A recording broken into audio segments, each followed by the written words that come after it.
got you. Be calm. It'll work out. Yes, never fear. Old Miserable is here. I was listening to the president there. You've got to concede that a chief executive delivering the State of the Union message is an impressive spectacle. I mean, it really is. And we had a TV set and listening to the sound here coming out of the WOR. We had a couple of monitors going on and watching the president and quick pans of the House of Congress, the senators and the representatives and the cabinet members, and there must have been 100 billion people listening to the speech. And I kept, of course, being a performer, I kept thinking of the performer. I'm not talking about how the speech is performed. After all, the man giving a speech before large numbers of people, giving a talk, is performing, no matter who he is. If you get up in front of the PTA and complain about the pineapple upside down cake, you're performing. You're either performing badly or performing well, depending on whether they really get mad and walk out on you. But nevertheless, watching the president, I thought, watching him because he's the 36th president. Now, there have been only 36 men in the entire history of the United States. And there have been a lot of people who have lived and who have walked around and scratched and been in the United States since the very beginnings of the whole thing. But there's been only 36 people who have had that experience of standing in front of the whole nation and delivering an address about how the whole scene is going. That's an interesting concept, the state of the nation. It's like a report. That's like every year the ladies of the book club, the secretary-treasurer gets up and goes, well, last year, as you all know, we had a difficult year financially. And immediately, boo, boo, boo, that'll, blah, blah, blah. Almost said it, boo, boo. But here's a man standing up before the entire nation. And he's the chief. And you may not like him, or you may like him, but he is the chief. We all know this, recognize this. The world knows it and recognizes it. And every time I see a president or a major, I mean really major, I'm not talking about the mayor of New York or something. I'm talking about a major world political figure like Charles de Gaulle or the late Winston Churchill or the presidents of the United States. Somebody that's really heavy caliber. That's the big time. That's all the way. That's even bigger than old Johnny Carson. I mean, that's really up there. And every time I watch the president perform, any president, I always get this feeling, he's a human being as well as a leader. It's easy to forget this because there are so many symbolic things surround kings and leaders and great statesmen and one thing and another that we tend to forget that this is a guy who gets up in the morning and shaves. A man. And that must be an interesting experience, too, to every morning shave the President of the United States. It really must be. And I watched the President and listened to him. And as a performer, I thought to myself, what a fantastic, Jack, imagine, what a fantastic feeling it would be. I think it's an unimaginable feeling because there's only 36 men that have ever known it in the history of the United States. You're standing in the wings, and you're just trying to straighten your hair a little bit. Your hair's hanging down. You straighten it up a little bit. You're straightening your tie, and you're in the wings. And there's a kind of a hush out there, and suddenly you hear this voice, ladies and gentlemen, the President of the United States, the Honorable Charles W. Applerot. And here's Charlie, see? Old Charlie from the Warren G. Harding School. Old Charlie who faked his way through spelling. Old Charlie who phoned his way all the way through algebra. Charlie who was the first one cut when they fell out for football that spring, freshman year. Little old Charlie Applerot now steps up to the podium, and the assembled might of the entire nation 200 million strong. Wait to hear Charlie's words, every word. Right.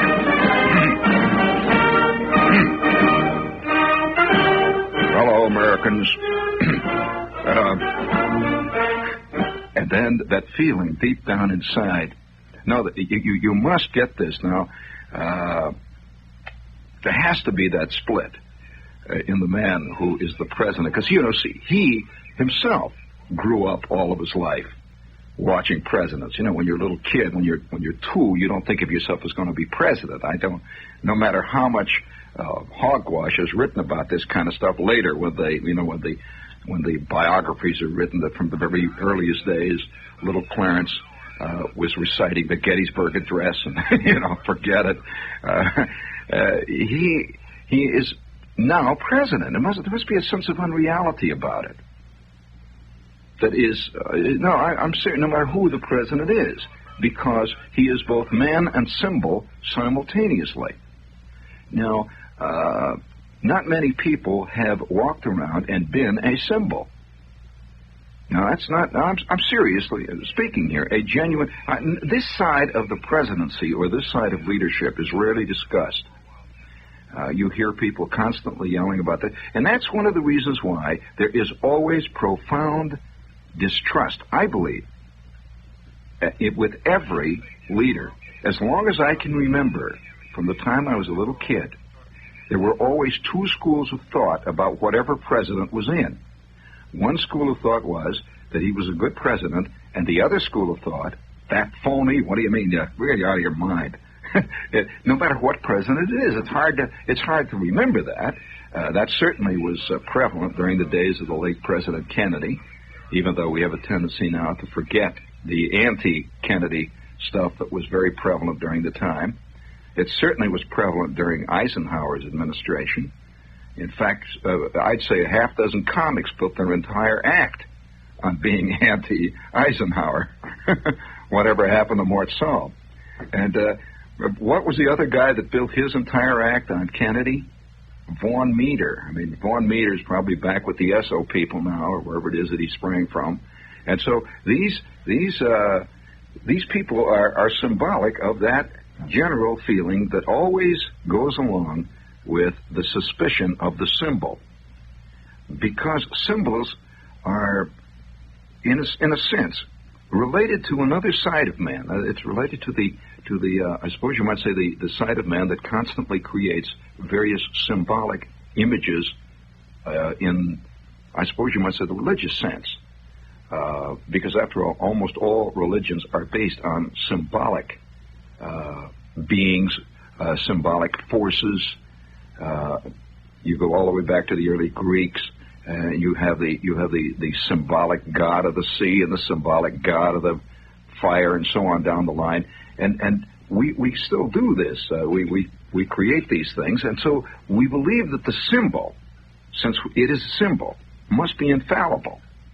And this is where the great split comes, where you have the symbol on the one hand, which is the symbol of the all-knowing. We like to give superhuman insight to the presidents. Somehow we like to feel that a general, if you're in the armed forces, a general has a much larger view of life, and knowledge of things than, say, if you're a corporal, a T5. On the other hand, you still recognize the man. And so you see the general walking by, and you notice he's about 40 pounds overweight, and he's got high blood pressure, and he drinks. And so there is a profound dissatisfaction and suspicion that settles in. It's like you've been had. And so this is a constant problem, back and forth. And as it goes, it has ramifications in theological areas, too. And so the president, as a man, must have problems in that department, too. Can you imagine, though, after all of your life you've heard of presidents, and like all things in any given nation, there is a kind of a culture structure in any nation, in any tribe that exists. It always is there. There's always a leader. There's always symbolic people like the healer. You find in the headhunter tribes there is the healer. and he is the medicine man. We have our healers, the doctors over here. And by the way, we have a tendency to give them symbolic, almost theological overtones too. Doctors are somehow godheads, and you find that the man who is in the position often has a lot of problems within himself because he's lived in this atmosphere. Is this boring you, by the way? To me, I've often thought about that. And I've heard nobody ever talk about it. He's lived in this atmosphere just like you have and I have. Now, he may have come out of, like Kennedy was sort of an amateur, interscholastic, second-rate athlete at Harvard, and just one of the guys. He dated girls and one thing and another, and he suddenly found himself through a whole series of circumstances, which at the time, earlier, when you're 18 or 19 years old, you could never predict. He suddenly found himself president. President Johnson, in his early days, was a school teacher. He probably would have thought, seriously would have probably thought you were out of your mind if you had ever suggested that one day he would be president. This goes all the way down the line. Practically every president, I'm sure, never conceived himself as president at the time when he was just growing up, and he was looking up at these great figures, like all the rest of us. And one day, through a whole series of little things, all things fell into shape, and little forms fell into position, and keys clicked, and locks snapped, and combinations rolled, and dice rattled across fantastic tables of fate, and little lightning bolts, this and that. The next thing you know, here he is. Here, he's up there. Well, that must be a fantastic feeling. To say, all of my life, there has been this thing, this great symbolic, all-knowing, all-wise, all-powerful figure called the president. It's me. There ain't nobody above. You look up, and there's nothing but sky above you. Then what? Well, then you probably know something, and I suspect that any man who's ever been in the position of that kind, and I'm not talking about somebody who runs a little company or anything like that, I'm talking about anybody who's ever been in a position of that kind, forever knows something that all the other people can only suspect. He knows something forever. And that's why I suspect that great past leaders, I mean, once he steps down and becomes emeritus, they all have a vaguely cynical twinkle in the eye. You know, like, well, the blind leading the blind. And I'm not making any comment one way or the other on any leader, but they know their own mortality. And we have a tendency to demand immortality or superhuman powers from our leaders. We do. We don't like the way they talk. We don't like their accent. More people will complain about the president's accent than about anything he ever says. And it's always been this way. And so ultimately, I've wondered about some mornings when let's say, President Truman gets up in the morning. You know, there aren't 49 million people waiting every minute to see what he's going to say any longer. And he gets up, he looks out, it's raining a little bit. He's old Harry. And, he's free to swear anytime he wants now. It doesn't make headlines, and the Presbyterian Church doesn't threaten immediate earthquakes throughout Ohio because he said hell. And he looks out over the landscape, and he is, and I suspect that a guy like Truman would be one of the people, and I'm sure he is, that has that twinkle, that knowing feeling in the eye about this whole business of great leadership. I can't ever remember. I don't think any of you can either. You know, it's funny that whenever you suggest a thing like this, everybody thinks you're making some kind of a partisan speech. But I'm talking about the phenomena of the leader, whether he's the leader of France or Belgium or Holland or America, that I can never recall in my days ever knowing or hearing of a president who wasn't on all sides around me attacked by thousands of people as being this idiot, this phony in the White House. And it's always that way. It's a fact. And I suppose that people always consider the man that they wanted in as the non-phony, and the one that did get in is the phony. It'll always be that way. Speaking of that this is WOR, by the way. It just fits nice. It's a word association. This is WOR in Fun City here, friends. This is a Radio Free Broadway. This is and would you please hit the money button there? Hit it there. People on the go always seem to know Miller makes it right. Miller makes it right. Hearty, robust, deep down good. Brewed like others wish they could. Miller makes it right. Yeah. Miller makes it right. Yeah. Hey, friends, do you like things right? Well, then, that's an opening line. Then Miller High Life is your beer, friend. It'll make everything right. You'll get a smooth full of Miller High Life, and a lot of things that look rotten now are going to look great. That's Miller High Life, the champagne of bottled beer. It's just right. On the go, more than ever seem to know. Miller makes it right. Miller makes it right. Yeah. You can see I ain't going to be president. Anybody that talks like... Let's see, we have a note here, speaking of passing through the Great Parade. Let's see, here's a note. Hey, listen, if you'd like a really great food experience, I mentioned this last night or the night before, and I must repeat it again. Starting the 30th of this month, and you listen, because this is really special, Mandarin House and Mandarin East. For those of you who've never eaten in Mandarin House or Mandarin East, these are two of the finest northern Chinese restaurants in America. They're great. One of them I had lunch there today in Mandarin House down on 13th Street. And Mandarin East is up on 2nd Avenue, right off 57th Street. Well, anyway, starting the 30th, these two restaurants are celebrating the Chinese New Year. And that means fantastic food. If you've never had a symbolic Chinese New Year's feast, man, you've got a treat coming. That's 10 courses, and this is Mandarin style. And this is your chance to really make it all the way. And, by the way, each menu is different every year. It's changed from year to year according to an old traditional system of menus relating to various... This is the year of the rat, or it's the monkey, the year of the monkey. Speaking of monkey, did I ever tell you about the time that I had monkey in Peru? Boy, that has nothing to do with the Chinese New Year, though. So if you, it's quite complicated. It takes a long time to fix this meal up. It's a 10-course Mandarin feast, and they have winter melon soup, a Peking duck, sautéed shrimp, spiced with ginger.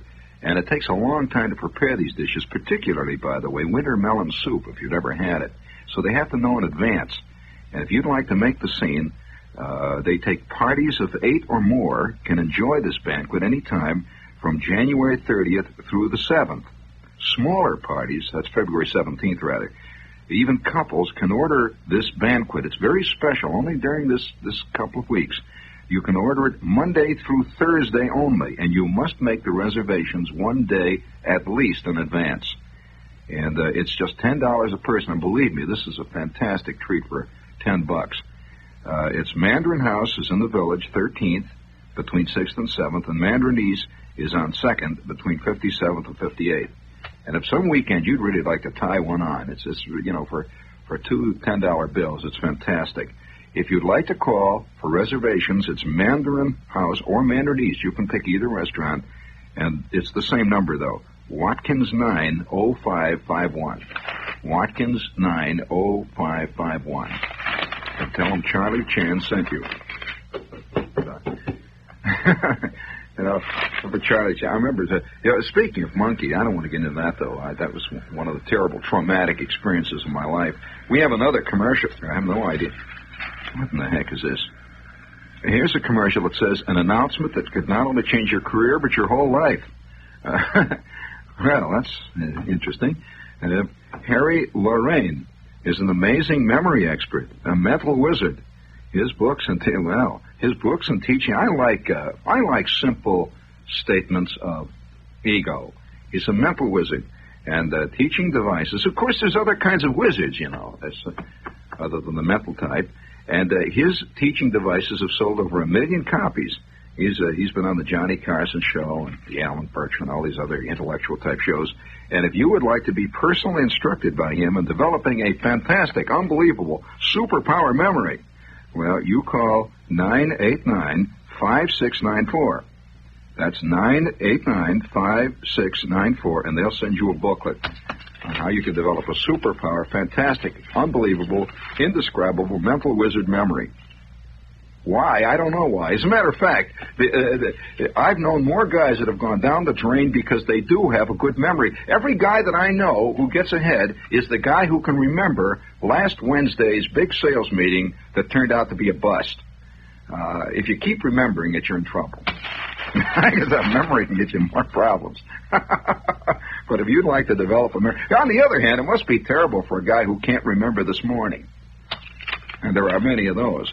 So you call 989-5694 and see what kind of a brochure he sends you. Which leads us to one other thing, another big announcement here. We are doing a big show that's been in the works now for a couple of weeks. And there have been a lot of announcements in the Jersey papers about it. But it's for the benefit of the Raritan Valley Hospital. And all the money that is being collected for this show is going to buy a respirator for the hospital. Now, a respirator is for the intensive care unit. In fact, the doctors at the hospital were showing me pictures of this respirator. It's beautiful. It comes in a nice, you can get 7 different decorator shades. It's very nice. And we're ordering an off-rose crackle finish. It's very, very nice. And it's for the intensive care unit. But seriously, this is for Raritan Valley Hospital, and we're going to have this intensive care piece of equipment. It's a respirator. You know the thing that they always have on Kildare that keeps going, ooh, ee, ooh, shoo. You know, the thing with the plastic bag. And well, that's what we're going to get. It's kind of fun. Well, we may even try it out on the stage that night. If the show goes the way I'm afraid it may go, we may need it. However, that's going to be at Raritan Valley, and if you'd like to attend this thing, we're going to really have a great, because the entire audience is going to be filled with doctors and that whole scene, and it's going to be Friday, February 26th. If you live out in that area, Friday, February 26th at 8 o'clock, Middlesex High School. We're going to hold it in the auditorium in the high school there, but it's going to be held for the Raritan Valley Hospital, and that's out on Route 28 in Middlesex, New Jersey. Middlesex, is that what all those guys are down there on Greenwich? Huh? Oh, I'm sorry. That's my mom. She didn't hear it, so she didn't know what I was saying there. But for ticket information, you call Raritan Valley Hospital. You call. Would I call that a breathe-in? No, it's more of a gas bin. That's now. There's engineer humor. Herb says, "Would you call that a breathe-in?" Oh, yeah, not bad. That's very good. Very good. A breathe-in. Yeah. Very good. I suppose if you're giving a big benefit for blood donors, you call it a gore-in, something of that nature. Oh, that's awful. Ticket information. If you'd like to find out about it, call the hospital, Raritan Valley Hospital, and that's area code 201. And you better get on a stick because I understand the tickets are going fast. It's 201, and the number is 201-968-6000. Now, write it down. That's area code 201-968-6000. And the extension to ask for is 256. That's the ether room. And, we got that's 201. I repeat again, the Raritan Valley High. Oh, the date again, for those of you, already there are people calling, what date did he say? I didn't hear, my radio isn't working good.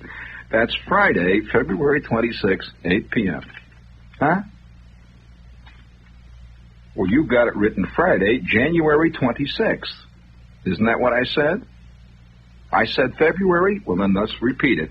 It's Friday, January 26th, 8 p.m. Okay? That's, well, listen, this is the 17th, so that's next Friday. It's a week from Friday, thereabouts. So, okay? Now, everybody feeling better now? We found out if they're listening. Was that one of the doctors? That was Frank? All right. One of the doctors frantically called in and said, no, you've been saying February. No. You're lucky I didn't say July. Middlesex. Now, I wonder how they got that name. Does that have anything to do with that phenomena on Lexington Avenue, Greenwich? Oh, no, I'm not putting it down. Sorry. Boo. All right, that put me in my place. But thinking about that, and I must get back to this. There hasn't been really very much that I've read, and I've tried to find good material on it, on the psychology and the actual sensations of genuinely being a leader. And I'm interested in it. I've read a lot of books about presidents, and I've even read memoirs of presidents, but they never talk about that side of it. They always talk, and if you've ever read any, some of the dullest stuff I read in my life was Eisenhower stuff. And, he never talks about his personal emotions, except to say, perhaps, I was deeply concerned when the note from the Uruguayan president reached my desk, calling the Secretary of State. We quickly ascertained, and that kind of thing. It does not say, holy smokes. When that message came in, I thought I'd die. It looked like the jig was up. Well, I've thought about this, and of course I come to no conclusion. I will tell you this, though, friends. You're listening to a man who did have one unbelievable, nightmarish experience with an election. Now, there aren't many of us who actually have the kind of guts to allow ourselves to be judged. Most of us go through our lives trying to be loved by people. We do. I think one of the reasons why people envy and are vaguely afraid of and have all kinds of mixed emotions about people in showbiz, and that includes people who do radio shows, do shows down at the Limelight, people who do the Johnny Carson show, one thing and another, is because every time they go on, they are literally asking and demanding to be judged. Now, and in the cruelest sort of way. Now, like just a minute ago, I made one of my indescribable funnies. So I felt without almost instant feedback, without any hesitation, I felt a gigantic wave of boo, boo, boo, boo, ooh, hiss, boo, boo, boo. It just came rolling back. And, what do you do in a case like that? Now, not many guys are actually outright booed in their job. Here's Charlie Witherspoon, He's second in command in the file department in the substation of the Allstate Insurance Company in White Plains. And so Charlie misfiles the Watanabe file. Well, instantly the entire steno pool doesn't leap up and on, boo, boo, boo, Charlie's a bum, boo, boo, hiss, boo, fire him, boo, boo. Oh, no. Oh, no, it's the little memo comes down or somebody straightens it out. But when you lay an egg in showbiz, it's laying out there, and, and you can hear it clucking, and you laid it, and that's the end of it. So, what do you do? Well, now, the ultimate egg laying is to make a run for the presidency. Now, we've seen a few examples in our time of guys who perennially run. These are guys who perennially get up at parties and tell the same bad joke. Now, I happen to know one doctor who has told me the same joke. I've counted it now 14 times. Well, now, this is the equivalent of the politician who 14 consecutive years announces 18 months before the party convention that he is not interested in the nomination and that he is perfectly content to be the president of the JPIP Correspondence School University, where he is very happy to be now, and he's writing his memoirs, and that in response to thousands of queries, he is not interested and would under no circumstances entertain the nomination. Well, here he is running. He's running. And and the sad thing of it all is that a lot of guys in theory are great.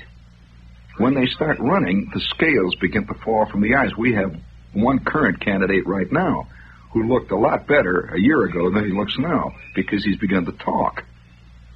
There's one guy who made a speech tonight, as a matter of fact, who was quoted. I'm not talking about the president, who sounded a little bit like my Aunt Min in his grasp of the complexities of the nation in which we live. But this is all here today and here tomorrow and come and gone. And I remember sometimes I've often felt, of course, I think we all vaguely suspect that men who rise to fantastic heights are driven by drums over which they have no control and which we do not hear. The call. We use that phrase all the time. The call to greatness, the call to duty.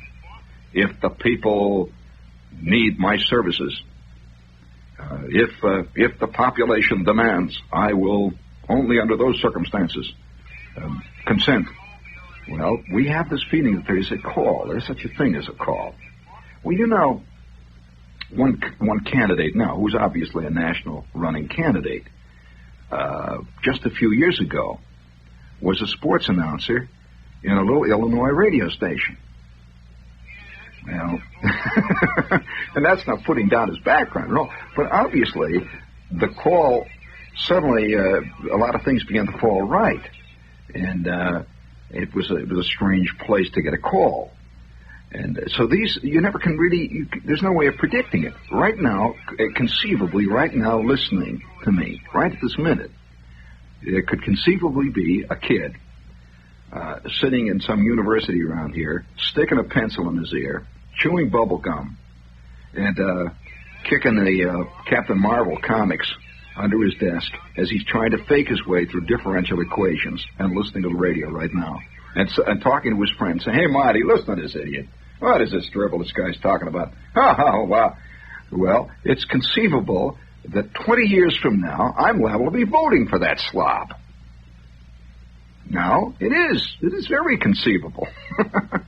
And because we're living in an area, the far east, this eastern seaboard, where we're being heard right now, where a great preponderance of many national politicians have emerged from this area. So it is conceivable there's a kid right now sitting out there eating a gigantic big boy triple-deck hamburger and downing a Bond's awful, and his skin is popping out, and he's our future leader. And they're all the more for it. But these things all happen quite often. In fact, almost every time they happen by chance. It is a series of and you can't predict the chance. Now, I'm going to give you a little example of that. I happen to know one case. Talk about the chance. I know a guy who was a little PR man, a little public relations man, had no interest whatsoever in politics, a little public relations man. And he was a pretty good one. And he was kind of a suave-type PR man. And he had little things like, the movie preview that was showing in town. An author that wrote a book on how to paint cats on velvet would be in town, and he would take this author around to radio shows. You know, a little, what they call a real hack, little PR man. And he was a young guy working away at his trade and honorably doing his job. Well, one day his boss called him in and says, "Listen, we have a very unusual account, and there's a politician who needs some PR work done in town and needs some interviews and so forth. And you've got all the radio contacts and all the TV contacts. So would you like to take over his radio contact work for this day in New York?" And he said, "Sure, okay." So he met the politician. He had no interest in politics at all. And this guy, by the way, was a nationally known politician, not just a local guy running for office. He was in office, and he was on his way to make a bid for the presidency, as it turned out. And that was later. But he called him into his office and said, "Glad to meet you, son. And I hear good reports from the agency that you know all the people on radio. And we'll see you tomorrow morning at breakfast. And then you can give me the list of things you'd like me to do." So he dismissed him. So the kid goes out and he makes a lot of contacts, calls up, gets this guy booked on a lot of shows. And the next day he meets him. And they travel all around town. Well, by the end of the afternoon, the politician liked this guy. He really liked his personality. They got along great. And so the next day he got a telephone call from this man saying, would you like to be on my staff? Well, here's a guy who's been going around plugging people who paint cats on velvet. So he said, I don't know nothing about politics. He said, well, that's why I like you. And he said, okay. Well, within a year, this guy began to be quoted on national press wires. He began to be a national figure. Now he's a very important guy. Well, again, you see, chance can work the other way. So they were galloping on their way. His man became very popular, and there was a great, tremendous upheaval of popular support for this man. And one day I saw my friend who was the PR man in town, and we were talking. He came back to New York one day. And I met him. We had lunch. You know where we had lunch? I'll tell you. We had lunch at the Times Square Horn and Hardart. And and here's this guy, striped mourning, tries a whole bit now. And we were talking, and I said, well, what is, what's your future? I mean, what would happen if X got to be president? He'd say, well, he said that we've talked about that many times, and he wants me to be his press secretary. Well, you probably know that the press secretary is one of the most important jobs in an administration. And he says, if he become, I said, you press secretary? You know, Huntley begging you for an interview? Brinkley calling you by your first name?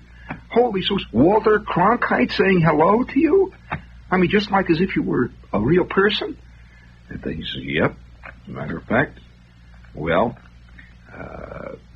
right in the middle of all that, his candidate had a heart attack and died. That was the end of his whole... he just back, now he's back down with the other fishes. But the point I'm making, this was all accidental. He could have gone on, and the next thing you know, this guy could have conceivably been a governor. As you know, several press secretaries have gone on into that division. Well, these, the business of actually putting yourself on the line for an election. This is kind of a strange show tonight, isn't it? It is. But the business of putting yourself on the line for an election is one of the first things you have to overcome when you become a performer. So many people want to be a performer. I get more letters from kids who say, hey, Shep, I want to do a show like yours. Well, okay. So you want to hit 350. All right. But the problem is the great, that invisible barrier that one has to go through between the private citizen and the public citizen. Most people grow up all their lives and remain all their lives private citizens, which means they are handers out of criticism and rarely get any. If they do, it's gentle because it's man to man. And so your immediate superior will come and say, Fred, if you could get that out a little bit earlier than we planned, I'd appreciate it. That's gentle criticism that says, get on the stick. Well, showbiz and the performer's world is far more abrupt. 1 month the ratings come in and you're like King Zog, head of the Gypsies. And the next month your rating comes in and you're down there competing with the East Orange Police Department. You're waiting, well, so it's very abrupt. And furthermore, it's definite. There is no question about it. Absolutely. And so you get up on the stage and you say, a funny thing happened to me on the way down to the limelight. Blah, blah, blah, blah, blah, whoopee, whoopee, wah-da-da-da-wah-wah. Dead silence comes roaring out at you. A couple of people get up and leave. One guy coughs loudly into the ferns. Well, so to make that transition to become a public person is not easy. The ultimate public person, of course, is the public person who goes into the kind of political realm, an area where 85 novelists are writing novels to show that the president is a paranoid schizomaniac. I mean, that kind of thing. Where cartoons appear constantly, where editorials, no matter what. I mean, if the president says, gee, it's raining, immediately 400 pickets start marching, the pro-rain pickets. I say, what do you mean? What's the matter with rain? And so this is the ultimate putting it on the line. Not many of us put it on the line. And I suspect that one of the reasons why in our world the performer and the politician has become a kind of folk hero is because increasingly the private man in a great world of automation and faceless cities, increasingly, and incidentally from cradle to grave, security, union regulations, increasingly the private man is immune from personal criticism. And there are many companies, many trade unions where the guy can arrive drunk, he can run over the foreman with a bulldozer, he can be found with the company funds in his back pocket, and if you open your trap to him, the union is going to have you up in 5 minutes, and in short, people are immune to criticism. However, the one group of people who are not only not immune, but are fair game, and it's almost requisite that you do criticize them, are people who are performers and politicians. And so, naturally, they would have to become a kind of folk hero in our time. Have you noticed that politicians have been increasingly compared with and have begun to merge with performers, showbiz people? Have you noticed that, Herb? Have you noticed also today that the man most likely to be elected is the most beautiful man, physically, the one who most looks like Cliff Robertson, the one who most looks like an actor. And so these two areas are beginning to merge very, very, very distinctly, very completely. I wonder about a lot of guys out of the past. You know, people often say, would Lincoln have been elected in the age of television? Yes, I think very much so. Because Lincoln had an arresting look about him. The high cheekbones, the burning eyes. He would have been a prime man to be elected in our time. I would say, however, that Cleveland would have died. William Howard Taft would never have made it. William Howard Taft looks like everybody's Uncle Charlie. You're big, fat, handlebar. He couldn't conceivably have gone on because he just looks like the kind of guy that gets ahead of you in the line at the Horn and Hardart and knocks your coffee on your foot. On the other hand, not so with Lincoln. And so in this day of increasing immunity from personal criticism and personal danger, you will find that the performers and the politicians, their world is becoming increasingly dangerous. Oh yes, the gulf is widening, and so the attacks on a president are far greater than they ever were in history, and will continue to be all throughout, as far as we know, in the future. And the attacks on performers are far greater than they ever were. Oh, I mean, absolute phonus, balonus, all the way up and down the line. And I suppose that getting on the line is one of the most difficult things to do in a world where getting on the line can be fatal, can be truly fatal, because once you destroy a man's ego, once you destroy a man's what he is to himself, you have effectively destroyed that man. And so it's truly fatal in the ultimate philosophical sense. Hang loose and be sure to continue to wear your false face, brave one.